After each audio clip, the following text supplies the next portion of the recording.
So good afternoon, everybody, and welcome to today's Doherty Seminar. It's my great pleasure today to introduce Caroline Kell. And firstly, I would just like to begin by acknowledging the traditional custodians of the lands where the Doherty Institute is based and from where most of us are joining the seminar, which are the Wurundjeri people of the Kulin Nations. And we would like to also extend a warm welcome to any Aboriginal and Torres Strait Islander people joining us today. We all live and work on Aboriginal land, and today we'll learn more about the strength of community-centred initiatives in health. So as I mentioned, we've got the pleasure of welcoming Caroline Kell from VACCHO, the Victorian Aboriginal Community Controlled Health Organisation. Caroline is a descendant of the Barbaram peoples in far north Queensland, but was born and raised here on Kulin Nations land.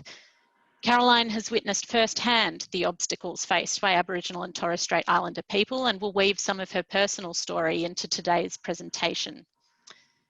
Caroline holds a Bachelor of Social Science with a major in counselling and has held senior Aboriginal affairs positions with the Victorian state government. She is passionate that Aboriginal communities are best placed to make decisions about their own future, and one of her proudest moments was overseeing the stakeholder and community engagement to support the election of the recently appointed First Peoples Assembly of Victoria. She joined the VACCHO team just as the COVID pandemic took off in February this year, and she's the Executive Director of Policy, Advocacy, Research and Communications there. And she's been thrown in the deep end of the COVID-19 response, working across the 32 VACCHO member Aboriginal community controlled organisations, supporting the Black Lives Matter movement and the Mental Health Royal Commission redesign, all of which she'll weave into her presentation today. So please join me in extending a warm welcome to Caroline Kell. Thank you so much, Miranda, and what a lovely introduction that was. What an honour it is to be invited here to talk to you all in Zoom land this afternoon. As Miranda said, I'm Caroline Kell and I work at the Victorian Aboriginal Community Controlled Health Organisation as the Executive Director of Policy Research, Advocacy and Communications.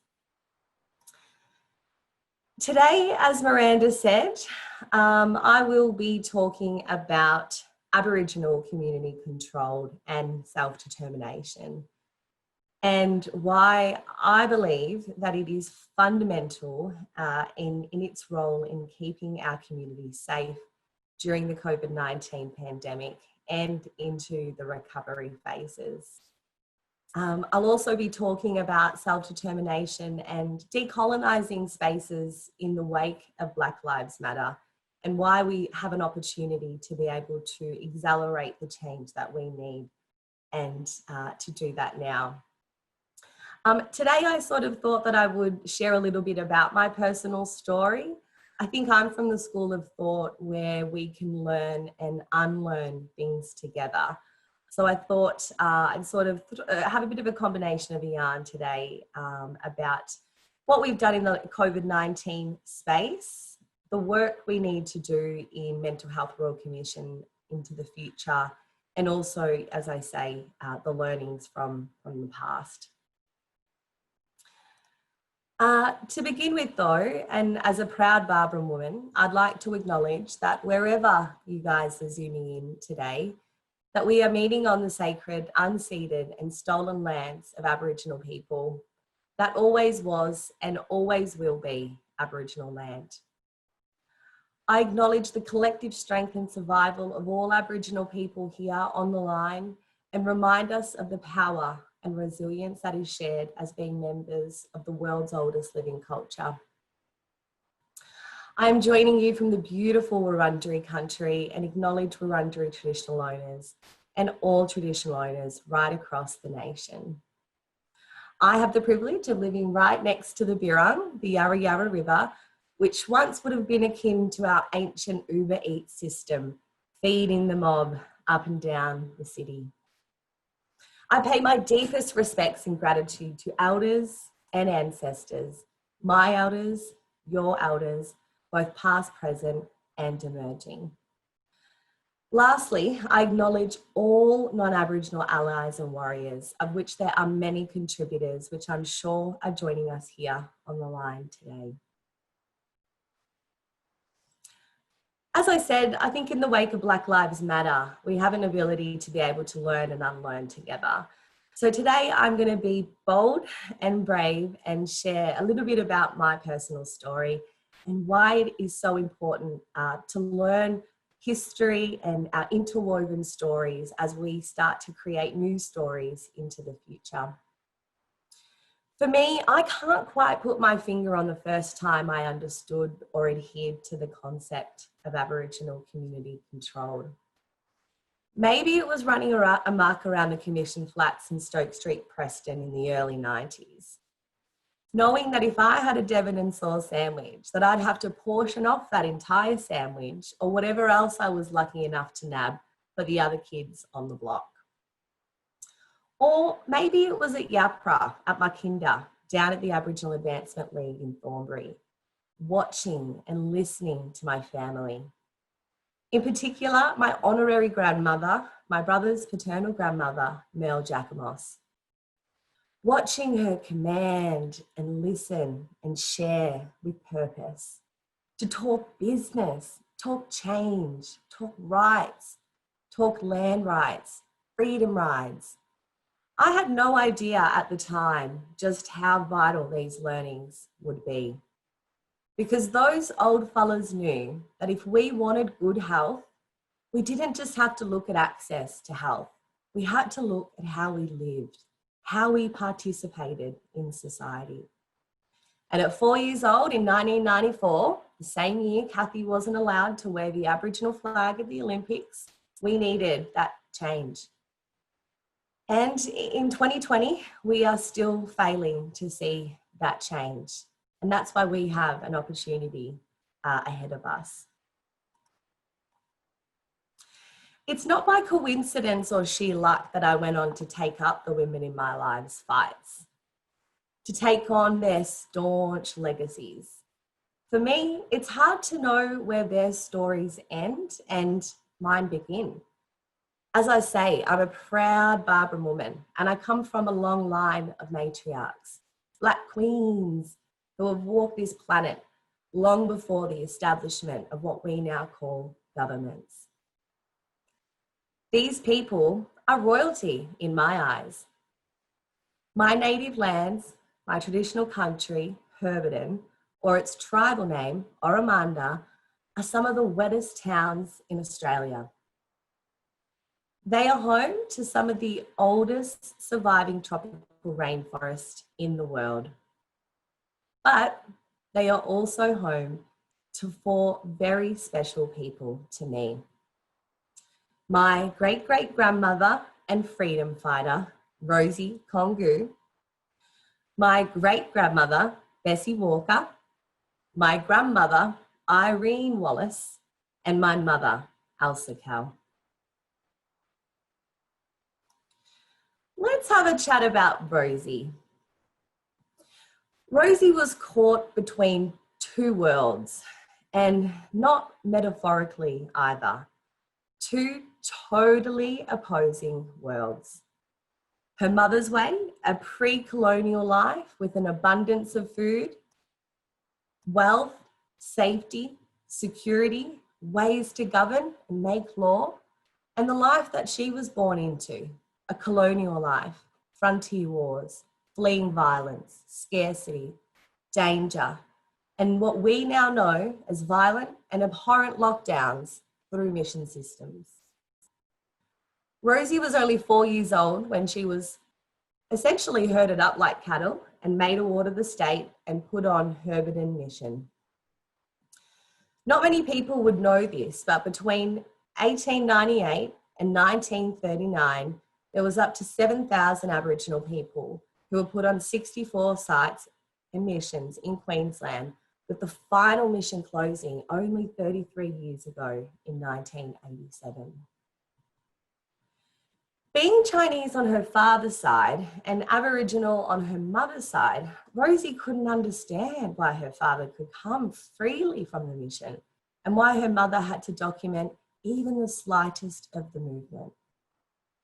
I mean, they both were fringe dwellers, both kicked to the fringes of societies, to work, to build the roads, to build the train stations, to build the hotels. But why the difference? She would ask herself. Rosie Congo, or Rosie C, as we shall now refer to her, was 14 years old when Australia declared war on Germany and repurposed parts of her ancient homeland in Heberden and Atherton for World War II training camps. During this time, Rosie watched as the landscapes changed dramatically. Aboriginal men fled to war life because they were ironically afforded more liberties at war than they were at the mission. She watched as the women on the mission became even more enslaved to the white man. It was 14 when she had enough of the mission life and being told what to do. She was tired of the heat, tired of working that long hours in the rice, sugar cane fields and banana fields. It just wasn't her jam. So Rosie, at 14, mustered up the courage to demand another way. She, at 14, disputed her pay for the rightful amounts that she was due at the time. And it was 14 when she was sent from Heberden Mission to Palm Island Penal Colony for said pay disputes. Rosie was ballsy, let's say. She was 16 when she plucked up the blind courage to escape Palm Island Penal Colony and return back to her traditional lands, only to be caught out and sent back just a few days later. Rosie went on to finish her sentence at Palm Island before eventually returning home to Heberden. She died at age 68 in 1951 in Townsville, but her fight was never going to stop there. No, it was going to live on in us forever. In her name, her honour, Rosie Congo and my family went through a tiring 15-year-long court battle to prove that our family had rights in Heberden pre-colonisation. The Congo versus Queensland case is one of the most infamous native title claims, which is only fitting for Rosie C, and I suspect that is what she would have wanted. Contemplated by many magistrates in states and federal courts before eventually making its way up to the High Court was the question of whose rights existed first. Was it the military introduced in the 20th century, or the original occupants that have been there since millennia? The High Court verdict? Well, in a nail biter, a 3-3 split. It turns out though that those 3 yeses had far more weight than the noes at the time. After a long drawn out struggle, we, the Barbaran people, finally had all 4 native title claims determined in the 10th of June 2016. And we now hold native title over nearly 2,000 square kilometres of lands and waters in Atherton, in and around the Walsh River and west to the Wild River. And while some areas are only recognition of traditional rights, we do have exclusive native title rights over approximately 400 individual parcels of land. And now, with the power of technology, as we've all come to know and love over our recent events, I have the ability to FaceTime my family up on country, tune in and watch my grandma Jeannie Roses sing on country, cook on country, and it's where she's the strongest. And it's where she's meant to be. Next slide. Thank you. Next slide, please. Thank you. I have never been fortunate enough to live on my country. I was born and raised here, as Miranda said, on Kulin country, which brings me to another key person in this superhero saga, I guess, my mum, Elsa Wallace. In 1953, my mum was born in a sugarcane field in Heberden, and of course that's why she proclaimed she's so sweet. I guess you could say mum was also caught in 2 worlds. Even though the days for her were exceptionally hard, there was some comfort in knowing that they were all, in fact, on the mission, at least together. And it's a slogan that we all know to feel true in a time of crisis, after all. In 1963, when my mother was 10 years old, after all of what those 3 generations of women endured on that mission, the government introduced the wide assimilation policy to create a single, uniformed, white Australian culture.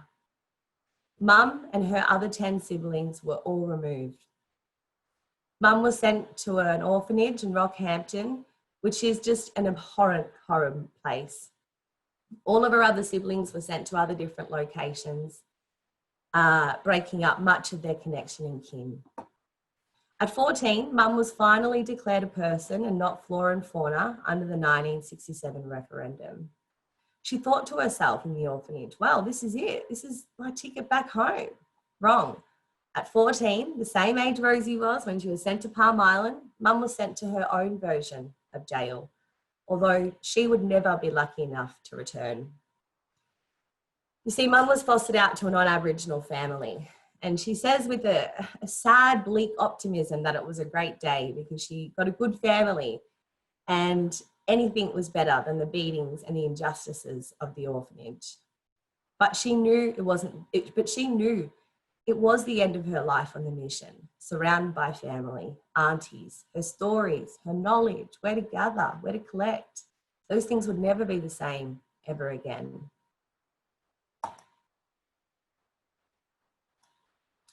Mum was eventually reunited with her siblings at age 26.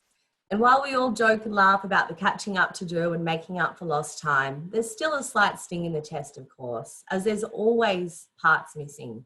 And it's time that we will never get back. You see, even though my mother went on to have a good education that was provided by a new good family, an education that saw her get a scholarship to Melbourne University, which was pretty big for blacks at the time, she would never ever truly be able to succeed because she had never truly been able to deal with the scars of her past. She spent most of her life on the grog and in and out of domestic violent relationships.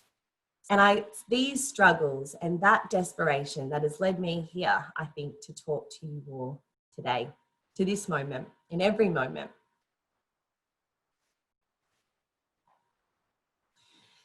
Changing course just a little bit slightly.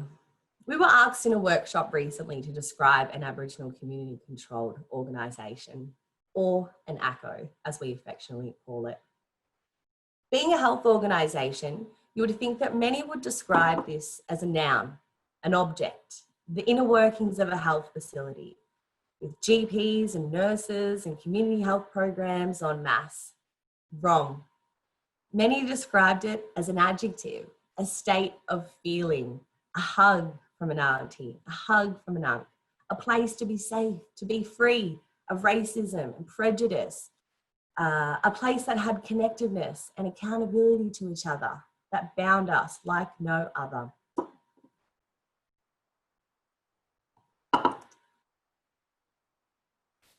And it's those underlying feelings, those feelings of connectiveness, those feelings of community and kin that I believe kept our community safe during the COVID-19 response.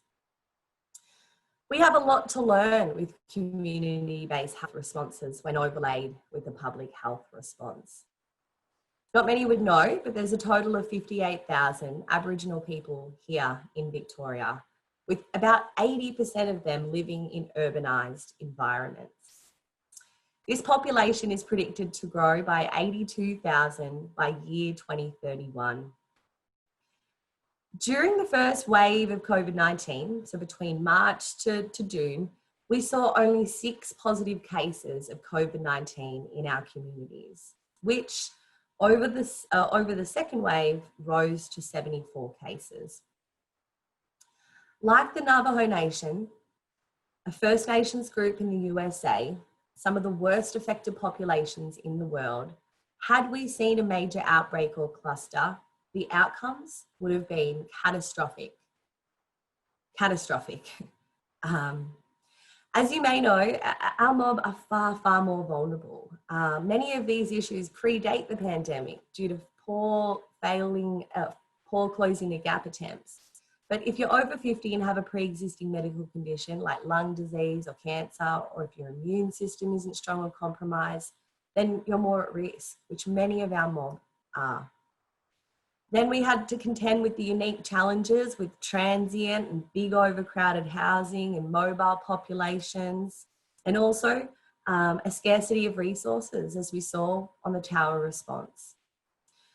Not to mention, we had to look at those social determinants, those good elements to good health, or how we live, those things I spoke about earlier, overcoming poverty, disadvantage, having access to a home. As we know more commonly as the Maslow's hierarchy of needs.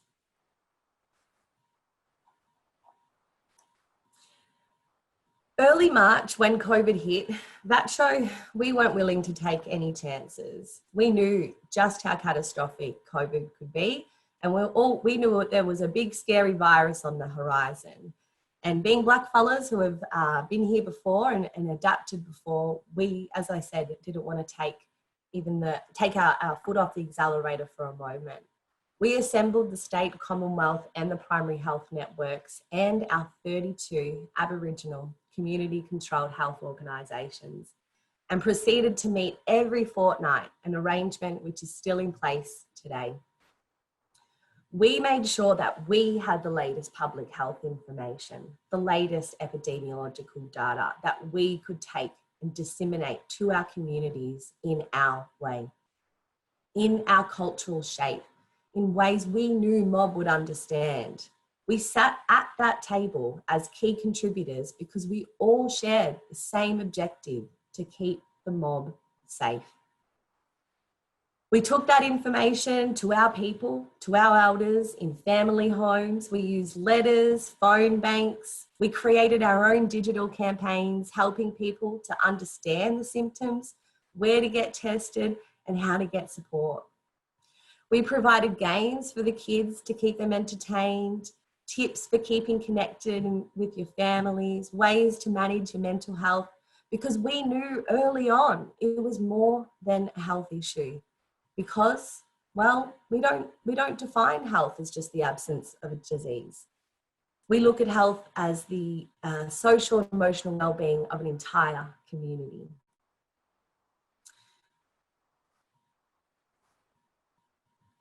All of our 32 Aboriginal organisations work tirelessly and continue to work tirelessly to keep the mob, families and communities safe. And there's no doubt that this way of working, Aboriginal community control or community-based health response, whatever school of thought you're from, has stopped outbreaks and has saved lives. Many of our ACOs transformed their workforce in a matter of days and weeks, moving to an online arrangement to manage their clients and staff's disproportionate risks. 24 of our 32 ACOs provide COVID-19 testing supports. This ranges anywhere from having a GP or nurse on site, from having pop-up clinics, to even running respiratory clinics across the state. The Victorian Aboriginal Health Service, in the heart of Fitzroy, an almost 50-year-old institution, knew social isolation would be a major issue early on. So they leaped into action and developed their own crisis line, Yarning Safe and Strong, a free and confidential phone crisis line, try to say that a few times, where we could have a yarn by Aboriginal people for Aboriginal people. And today it's still available 24 hours, 7 days a week. We heard incredible stories of innovation and resilience, to which I am not surprised. Aboriginal people have always done a lot for a lot less. Rumballara Aboriginal Cooperative, nestled on Yorta Yorta country near the Goulburn River, one of our biggest organisations, currently provides COVID-19 and other testing supports. But it also has an elders facility, a 30-bed residential aged care home in North Shepparton. And to date, we have not seen one single case. Why? Because unlike mainstream providers, these families, these communities know each other so well, and they often provide a one-stop shop that is unique to the Aboriginal community. Here at Gathering Place in the West, developed online elders and youth yarning circles, dropped off food parcels. Many of our orgs had local partnerships with cafes and restaurants. Here Elders Service knew that their elders weren't going to be able to access information, so they rallied around and dropped off iPads at the drop of a hat. I guess the point I'm trying to make is that when you come from the school of thought of Aboriginal community control and the old adage of you eat good, we all eat good, many go above the call of duty every day, and they do that willingly. They do that after hours. They do that unfunded, because that's what community control is about. The thing that works about Aboriginal community control is the uniqueness and the holistic nature of these service models. ACCOs don't just drive health outcomes. As I say, we don't define health as just the absence of disease, nor does health mean the physical well-being of just an individual. It's the social, emotional, and cultural well-being of the entire community, making us accountable to each other as that community. These really old Aboriginal organisations know their families and know their communities like no other. They provide a one-stop shop. You can see your GP, catch up with an auntie and get your teeth cleaned all in the one day. ACCOs continue to rise to the challenges and find new and inspiring ways to support families. And it's just been an incredible honour to be a part of the innovation and the response over the last few months. That said, we know that there are many, many challenges that will present us along the way. And we know that this virus has placed our communities and our organisations, sadly, in a situation that could take us years to recover from. We understand through latest evidence there'll be approximately 9,000 Aboriginal people in Victoria before the end of the year, potentially without a job.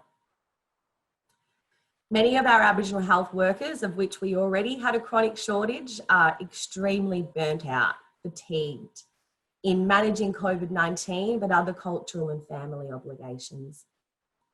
Many communities are still struggling with the basics like food, bills, supplies, medicines, which will be further exacerbated by the lack of jobs and cuts of JobKeeper and seeker payments.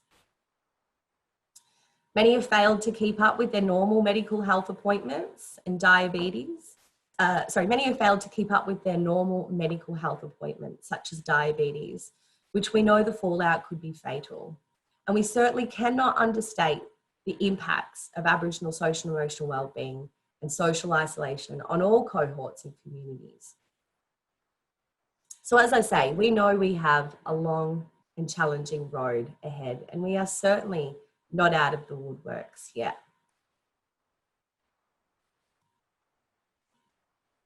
In February, as I say, one major challenge we will face in the next few months, which is a critical concern of VACCHOs into the recovery phase, is Aboriginal social and emotional wellbeing. We know that there was a chronic shortage of supports pre-pandemic, and with the surge of mental health issues across Victoria, we know that it's going to be a major issue. In February, pre-COVID, a life of almost utopia, I guess you could say, VACCHO was a few days away from running a series of statewide consultations with our mob to support the Mental Health Royal Commission. Our mandate was to talk to as many Aboriginal people as possible about the ways to improve Victoria's mental health system, which will be to develop a report, talk to people, develop a report, which will be tabled in Parliament in February 2020. It was our opportunity to finally be heard and overhaul a system that doesn't capture our unique needs, doesn't understand our stories of intergenerational trauma, and doesn't support our families and loved ones' needs. We know that the stats are pretty grim, and personally I don't like saying them because I don't like to internalise them, but we know that we're 3 times more likely than non-Aboriginal people to experience high or very high levels of psychological distress. And we know that Aboriginal suicides are closely linked to mental health issues, with about 80% of deaths linked to diagnosed or suspected mental illness. We know that our mob are 4 times more likely to present at a mental health related emergency department. And we know with COVID that access to supports is becoming even more difficult for our families and communities to navigate. And we also know that there's a strong link, like my mum, between trauma and poor mental health, and the injustice of the past need to be addressed.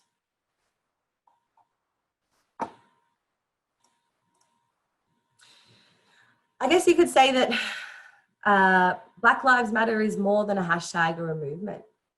Racism is killing us, make no mistake. The lack of recognition of the trauma of the past, but also in terms of our health.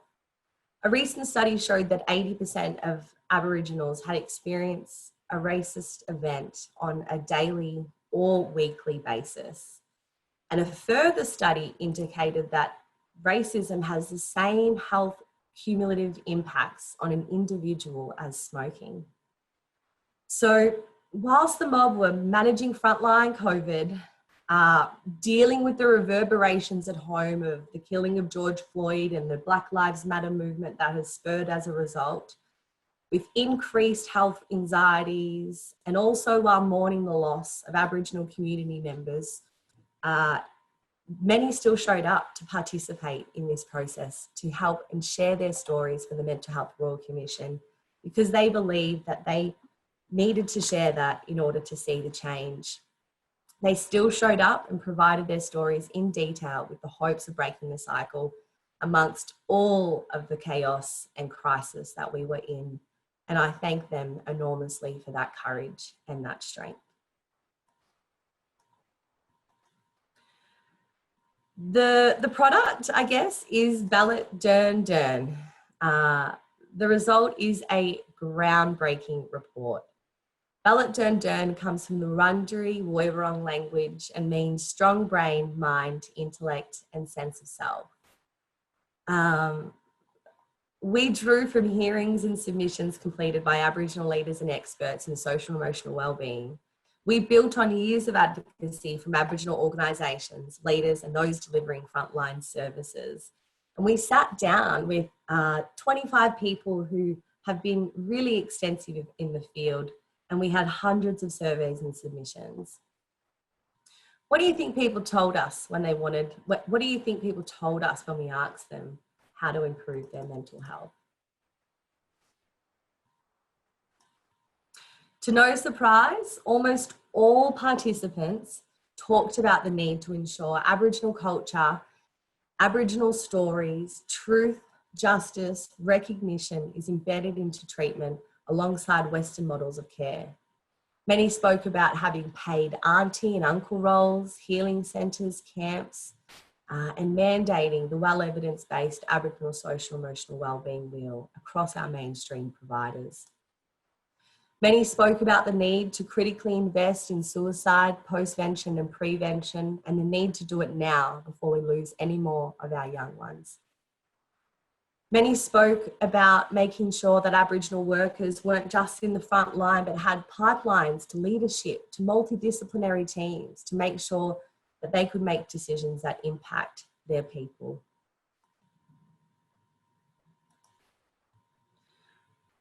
Five Aboriginal-led solutions are put forward in this report that will dramatically transform the Victorian mental health system to better meet the needs of Aboriginal communities.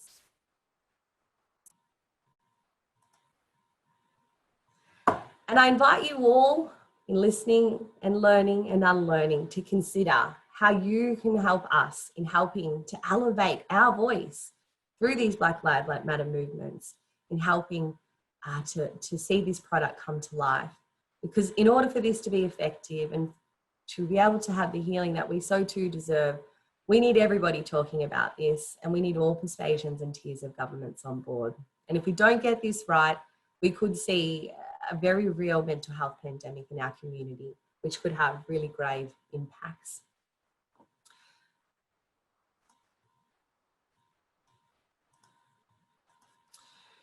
There was one person's story who I missed in my early statement, and that's mine.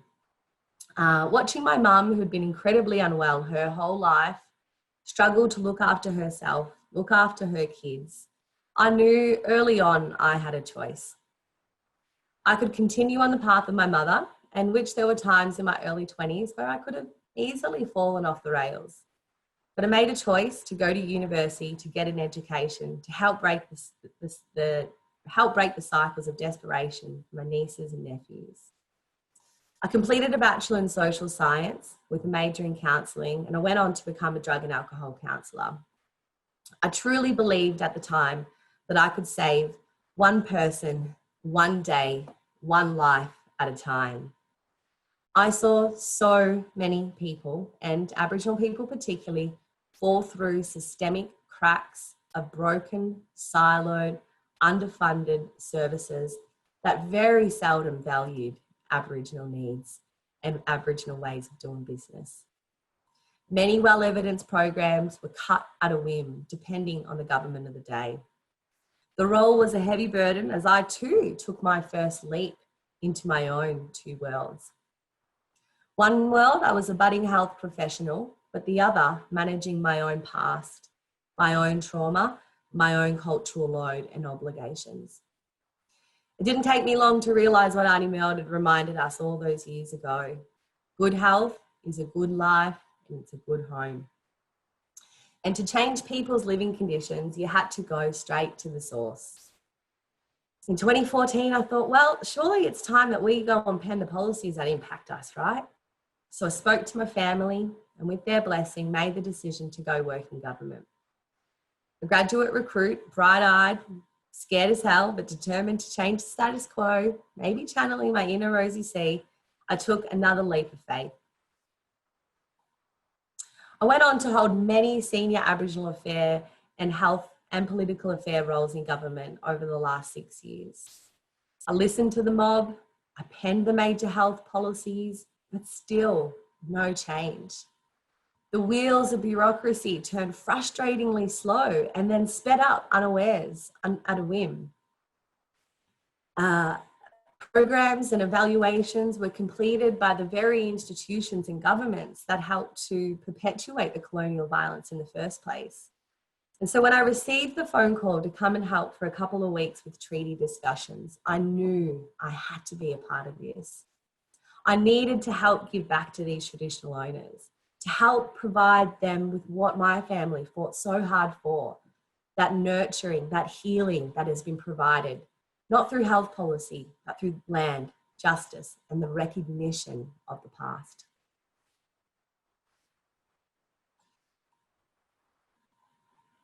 I oversaw all community engagement and the first of its kind treaty election campaign. We travelled up and down the highways, thousands of kilometres, loads of lollies, singing, some days on the road for 14 days.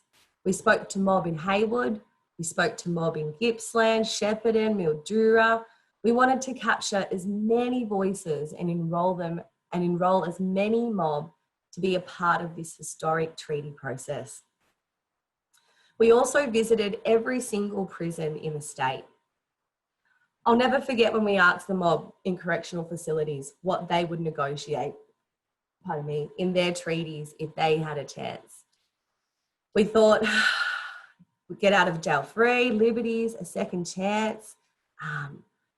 No, almost all said that they wanted access to truth-telling, to healing, to culture, to justice. Many argued if they had access to that culture early on, they would know who they are, they would be more empowered, and maybe they wouldn't have felt so lost and disconnected and found themselves in the wrong crowd. Many spoke about the fact that they had to learn about their genealogy and traditional dance from their peers in correctional facilities. Aboriginal community control, self-determination, treaties, they go hand in glove. And like my Auntie Mel, it's choosing to come together with a purpose. To let Aboriginal people take over the driver's seat, knowing and trusting that the solutions are stored in them, in their nervous systems, their ancestral knowledge systems that have worked for over 80,000 years. It's about an ongoing commitment to nurture that relationship. And the key to any meaningful relationship is one that is built on truth and one that is built on trust.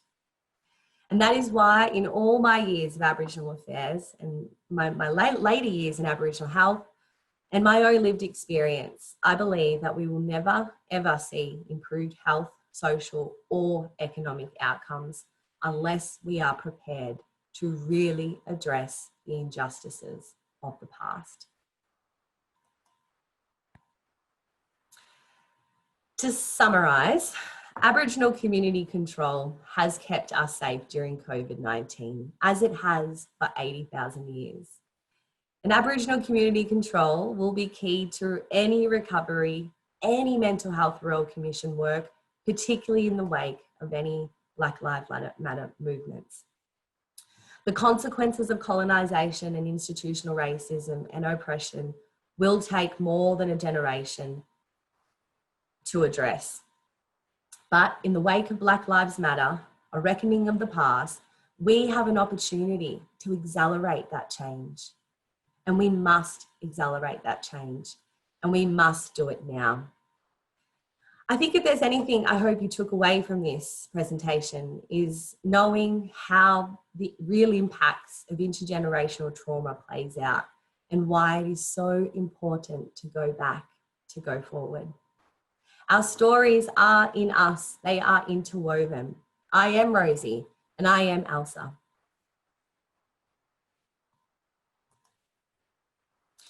We have lots of stories of sadness, but above all, we have lots of stories of strength, survival, Black humour. And it's not about shaming it's not about shaming the settler nation or losing anything. In fact, it's about gaining. It's about gaining new stories. It's about gaining our stories. And it's about writing new ones together. My culture is my superpower and my heroes are my family. And I just hope one day soon that we get to a point when my culture is your superpower too. Thank you.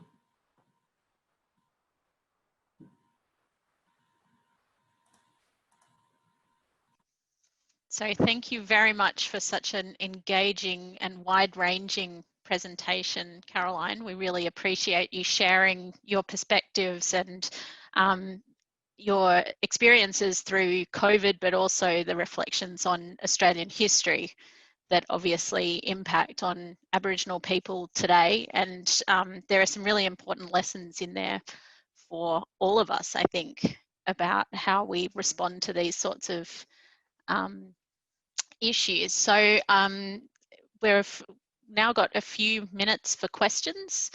If people would like to either enter your question into the chat function, or you can also indicate to me if you want to make any comment or question, and I can unmute you to share that with everyone who's here. So I'll open the floor. We've had a comment that people are very thankful for the great and engaging seminar. So thank you again, Caroline. Thank you. So while people are having a think about what they might like to ask, I was just interested, Caroline, if you could share with us what you think was one of the most sort of outstanding efforts that you saw from some of your member organisations in combating COVID. You've obviously given us quite a wide-ranging example of some of the things that people did to support communities. But are there any particular examples that you could share with us that that stood out for you? Yeah, I think there's an undertone across all of our member organisations in times of a crisis to become inherently resourceful. And so many of our organisations just sprung into action with local partnerships. But I think one particular organisation which has stood out to me was Gundi Damara Aboriginal Cooperative knew really early on that when they were going to send their staff home, I think this was in the first maybe 3 weeks of sending staff home, that in order to keep them engaged to support the mob over the longer term, they needed to look at their own inner wellness. And so they developed a 30-day mindfulness program, I think within a matter of weeks, to roll out with their staff, where they did meditation and mindfulness and those sorts of practices every morning, which I think, you know, to be able to support the community, you need to be able to support yourselves, and that sort of innovation early on and that introspection was really quite, really inspiring to see. And has the Gunditjmara done well in the sense, you know, you were reflecting on the fact that there's a lot of burnout of Aboriginal health workers. Do you think that there's been an impact of that initiative? Yeah, I mean, I don't think those two things are mutually exclusive. I think that the demand on Aboriginal health workers is great as we navigate those two worlds, and they can often be quite combative sometimes, those two worlds. So I think we are quite concerned about the workforce and what is to come. I know at VACCHO we're in conversations with other parts of the other states to look at a back of house workforce. We are really quite concerned about it. But I just think it's just that sort of moving into action that is really always inspiring about our members. The greatest goods. So we have a question from one of our attendees. They're asking, what are some of the health challenges that you expect to face in the future, both in response to COVID-19 and its ongoing repercussions? Yeah, good. You mentioned really diabetes in your... Yeah, really good question, and thank you for asking it. Look, I think one of our major concerns, as I say, is Aboriginal social and emotional wellbeing. Last year, the Corridor released a report about Aboriginal suicide, and we had one of the highest suicide cases of the 2019 to 2020 period, and we're currently sort of trending up from that. What also is unique in our community, and it's quite tragic, is that we're seeing clusters of suicides. So days and weeks where we see loss of life, emerge. And we are really concerned about the social and emotional wellbeing of our communities and what these long extended periods of isolation can do with a large collective group that are always around each other. So that's where we're really turning our minds to, and we're glad that we've got that opportunity through the Mental Health Royal Commission to provide a way forward. But we are very concerned about people who have put their health on the back burner, like the other parts of the cohorts of wider Victoria. Many of our mob have to manage type 2 diabetes, asthma, other chronic health conditions, which have not been as able to be well managed or regulated during this time. And you know, the judge and jury isn't out yet just on how difficult or the ramifications or the fallouts of that, but we anticipate it being quite great. And also, just the social and emotional wellbeing of Aboriginal staff. I mean, Aboriginal organisations are the #1 employers of Aboriginal people, and you know, the prediction of job losses over the next little while, which are particularly unique to Victoria, of course, are also a cause for great concern. Thanks for the response to that question. The next question is from Andrea Fisher, who's the Chief Executive of the Doherty Institute. And her question is, how do we make Indigenous culture an Australian culture? Why aren't we more integrated like in places like New Zealand? Great question. Depending on who you are, because I think you might get a different answer to this, but I'll just go from my own lived experience. This year, Australia, it's the 250th anniversary of this country. And we are, without a treaty. We are one of the only Commonwealth countries in the world, as many of you would know, who don't have a treaty with its First Nations people. And I believe that New Zealand got it so fundamentally right when they were able to engage in a treaty early on. There are lots of sort of challenges with that in terms of the ancient treaty and a contemporary 21st century treaty, multiple treaties. But, you know, they were able to cement a partnership early on. In Australia, unfortunately, hasn't been able to cement that partnership through a constitutional reform, through a treaty and other discussions. So I believe in the 250th year anniversary of this country and the fact that Victoria are about to start negotiating its first of its kind treaties in Australia. We have an opportunity to recast that relationship, and we have to do it now. And it's through these stories and through these exchanges that we're able to build that partnership, I believe.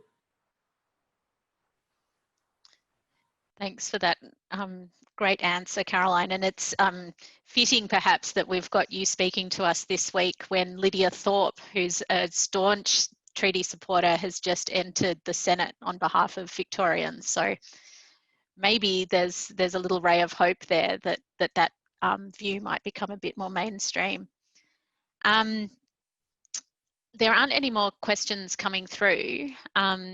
So I guess I'd just like to thank all of the participants for coming along today and extend our thanks again to you, Caroline, for sharing some really interesting insights into the work that VACCHO has been doing and, you know, providing that really rich interweaving of your own personal story and Australia's history, which is something that we should all be keeping in mind in all of our programs and research, and, you know, trying to make that space that will enable more Aboriginal people to experience the good things in life and the health and the security that we would wish for everyone in our community.